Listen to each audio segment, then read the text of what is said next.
25 ildir Premier Liqada yoxdular. 25 ildir, bəlkə gələn il deyə səbr edirlər.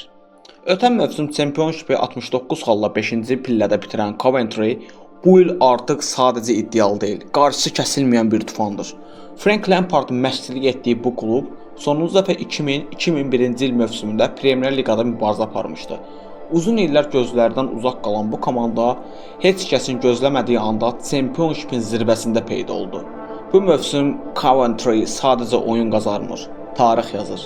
Uzun illər sonra Swansea City-yə qarşı evdə qazanılan qələbə tam 44 illik mənfi seriyanın sonu oldu. O gün stadionda futbol yox idi, bayram var idi. Bu mövsüm Coventry ardıcıl qələbə seriyaları ilə liqada balansı pozdu. Bir çox oyunda həm çox qol vurdu, həm də qapısını toxunulmaz saxladı. Deplasmanda belə rəqiblər üstünlük qurdu.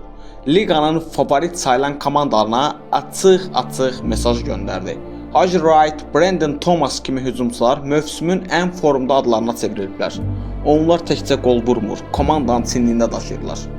Və bütün bunların arxasında bir ad var. Frank Lampard.